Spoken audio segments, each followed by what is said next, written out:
कोडेंटाइसर के science and technology news bulletin में आज हम बात करेंगे कि वो यूट्यूब की कौन सी कैटेगरी है जिसमें मिलियंस ऑफ वीडियोस को यूट्यूब ने रिमूव किया है। और उसके बाद हम देखेंगे कि अगर आप अपने घर में गूगल होम और अमेजॉन इको जैसे इंटेलिजेंट डिवाइसेस यूज़ कर रहे हैं जो आपके घर के अप्लायंसेस को कनेक्ट करके इंटेलिजेंट बना देते हैं, तो आपको किस बात की फिक्र करनी चाहिए। उसके बाद हम देखेंगे कि इंस्टाग्राम किड्स, जो इंस्टाग्राम का एक किड्स के लिए 10 से 12 साल 10 से 13 साल के बच्चों के लिए जो एप्लीकेशन डेवलप हो रहा था,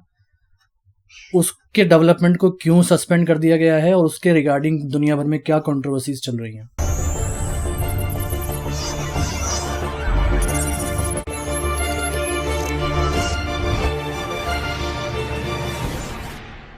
यूट्यूब वीडियोस की एक ऐसी कैटेगरी है जिस कैटेगरी में मिलियंस ऑफ वीडियोस को यूट्यूब ने रिमूव किया है, और वो कैटेगरी कौन सी है? Anti vaccine category. एक्चुअली दुनिया भर में बहुत टाइम से फेसबुक, ट्विटर और इंस्टाग्राम जैसे प्लेटफॉर्म के लिए क्रिटिसिज्म चल रहा था कि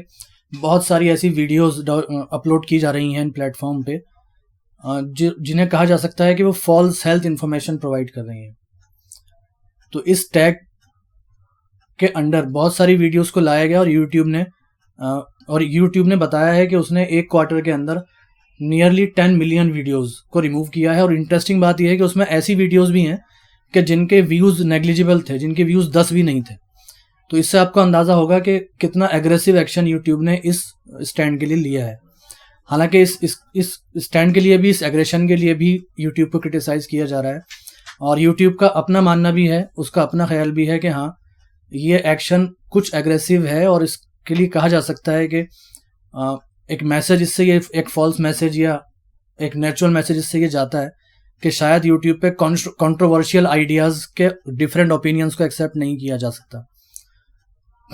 इसके अलावा यूट्यूब का ये कहना भी है कि हम ये भी मानते हैं कि ये फ्रीडम ऑफ स्पीच के स्लाइटली अगेंस्ट भी है, और उसने ये वादा किया है कि हम कोशिश करेंगे कि एक बैलेंस कायम किया जा सके फ्रीडम ऑफ स्पीच और फ्रीडम ऑफ रीच को लेकर। लेकिन अभी आप ये ध्यान रखें कि अगर आप एक यूट्यूबर हैं और वीडियोस कंटेंट डेवलप करते हैं, तो एंटी वैक्सीन अगर आप स्टैंड रखते होंगे तो आपकी वीडियोस यूट्यूब से रिमूव कर दी जाएगी। और इसमें यह भी सामने आया है कि यूएस के एंटी वैक्सीन लॉबी के जो बहुत बड़े चेहरे हैं, for example Robert F Kennedy हैं, उनके चैनल को तो बैन कर दिया गया है, और उनके अलावा भी कुछ एंटी वैक्सीन लॉबीस्ट को बैन किया गया है। सेकेंड न्यूज़ ये है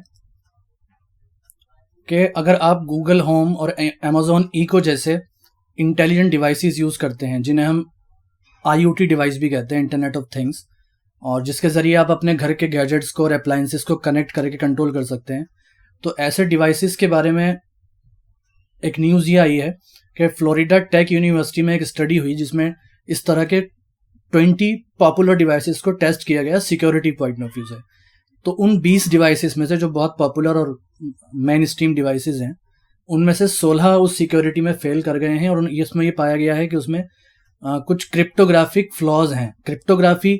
क्या चीज़ होती है कि जब एक नेटवर्क पे इंटरनेट के थ्रू मैं किसी और को मैसेज करता हूँ, तो मेरा मैसेज बीच में कोई और अगर किसी के हाथ लग जाए तो वो उसे समझ ना सके, एक कोड भाषा में उसको एनक्रिप्ट कर दिया जाता है, और जब वो यूज़र एंड यूज़र तक पहुँचता है जिसको हमने मैसेज किया है, वहाँ वो डीक्रिप्ट होके अपनी असल फॉर्म में, रीडेबल फॉर्म में आ जाता है। तो इस क्रिप्टोग्राफी के प्रोसेस में देखा गया कि बहुत सारे लूप होल्स हैं जो हैकर्स के हाथ लगे, और हैकर्स ने उन लूप होल्स को एक्सप्लॉइट करके बहुत सारे घरों के अंदर उन डिवाइसेस से जुड़े हुए कैमरे और दूसरे डिवाइसेस को कैप्चर किया, और इस तरह के कई केसेस सामने आ चुके हैं। यूएस के अंदर भी इस तरह के बहुत सारे केसेस न्यूज़ में आ चुके हैं। 2019 में अगस्त में एक कपल ने बताया था कि उनके घर में एक हैकर ने एक कैमरा यूज़ करके उनके नेटवर्क को कैप्चर करके उनसे बात की, उन्हें डराया धमकाया। एक केस में यह देखा गया था कि एक हैकर ने इस तरह के किसी डिवाइस को कैप्चर करके ये कहा कि हम तुम्हारे बच्चे के रूम में हैं और उसे किडनैप करने जा रहे हैं। तो इस तरह के बहुत सारे केसेस हो चुके हैं उन कंट्रीज़ में जिन कंट्रीज़ में इन डिवाइसेस का बहुत ज़्यादा चलन है। हमारे कंट्री में भी ये सब आ गया है, लेकिन हमें ध्यान देने की ज़रूरत है कि पूरी सिक्योरिटी के साथ और पूरे स्टडी के साथ हम इन डिवाइसेस को यूज़ करें। जैसा कि आप जानते हैं, इंस्टाग्राम एक फेसबुक का प्रोडक्ट है, और फेसबुक ने एक बच्चों के लिए इंस्टाग्राम बनाने के लिए एक नया प्रोजेक्ट शुरू किया था, इंस्टाग्राम किड्स के नाम से। जिसे उसने पॉज कर दिया है, जिसके डेवलपमेंट को कुछ वक्त के लिए रोक दिया गया है। इंस्टाग्राम ने और फेसबुक ने ये कहा है कि जितना टाइम हम इसको सस्पेंड कर रहे हैं, इसको पॉज कर रहे हैं इस प्रोजेक्ट को, वो टाइम हम अपनी दूसरी तैयारियों में लगाएंगे। फॉर एग्जांपल इंस्टाग्राम किड्स के ऊपर जिस पॉइंट ऑफ व्यू से क्रिटिसाइज किया गया है हम उसको समझेंगे, और पेरेंट्स से, पॉलिसी मेकर्स से, एक्सपर्ट से और रेगुलेटर्स से हम बात करेंगे और उनकी कंसर्न जानने की कोशिश करेंगे। एक्चुअल में हुआ क्या, यूएस में एक sub committee on consumer protection, product safety and data security, ये एक सब कमेटी है जिसने फेसबुक के सीईओ मार्क जुकरबर्ग से ये कहा था कि उनकी कंपनी में कई सालों से जो इंटरनल रिसर्च चल रही है उस रिसर्च को पब्लिश किया जाए, उसको रिलीज किया जाए। वो रिसर्च क्या थी, उसका टॉपिक था mental health effects of its platform, यानी mental health effects of Facebook and Instagram on young people. यानी फेसबुक के अंदर कुछ सालों से ये रिसर्च सर्वेज के फॉर्म में और दूसरी फॉर्म में चल रही थी कि यंग पीपल पे, यंग माइंड्स पे, खासतौर से टीन्स पर, यानी 10 से 12-13 साल के बच्चों पर इंस्टाग्राम का और फेसबुक जैसे सोशल प्लेटफॉर्म्स का कैसा मेंटल इफेक्ट्स पड़ता है। उस स्टडी को रिलीज करने के लिए या उसको डिस्क्लोज करने के लिए फेसबुक ने मना कर दिया था। लेकिन एक्चुअल में हुआ क्या कि इस डिमांड के कुछ वीक्स बाद ही वॉल स्ट्रीट जर्नल को वो फाइल्स हाथ लग गई जिन फाइल्स में इस रिसर्च को इंटरनली पब्लिश किया गया था, कंपनी के अंदर पब्लिश किया गया था। तो वॉल स्ट्रीट जर्नल ने बाकायदा पूरी एक सीरीज फेसबुक फाइल्स के नाम से पब्लिश की, और उस फेसबुक फाइल्स के अंदर उसने वो सारी स्टोरीज जो उसके हाथ लगी थी उसे पब्लिश किया। उसे आप पढ़ना चाहें तो डिस्क्रिप्शन में हम उसका लिंक दे रहे हैं, दोनों वेबसाइट्स का। फेसबुक फाइल्स के नाम से वॉल स्ट्रीट जर्नल का जो अपना वेब पोर्टल है उस पर भी आप पढ़ सकते हैं।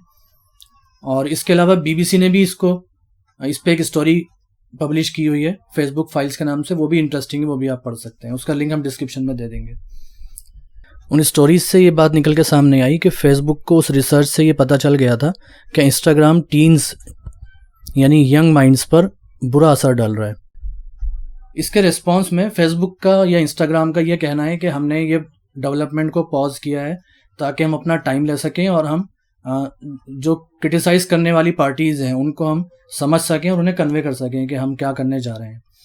और उन्होंने ये भी बताया है कि ये प्लेटफॉर्म जो हम बनाने जा रहे थे इंस्टाग्राम किड्स का, जो 10 से 12 साल के बच्चों के लिए था, इसमें पेरेंट्स का पूरा कंट्रोल रहेगा। पेरेंट्स ये डिसाइड कर सकेंगे कि कितना टाइम बच्चे उस ऐप पे दे रहे हैं, कौन उनको मैसेज कर सकता है, वो किसको फॉलो कर सकते हैं, कौन उन्हें फॉलो कर सकता है। इस तरह की एक लंबी लिस्ट उन्होंने बताई है। इसके अलावा उन्होंने ये भी कहा है कि ऐसा नहीं है कि बच्चे इंस्टाग्राम आज यूज़ नहीं कर रहे हैं। उनका कहना यह है कि बच्चे बड़ों एडल्ट्स के लिए यानी 13 ईयर्स उससे अबव के लिए जो एप्लीकेशन बनाया गया है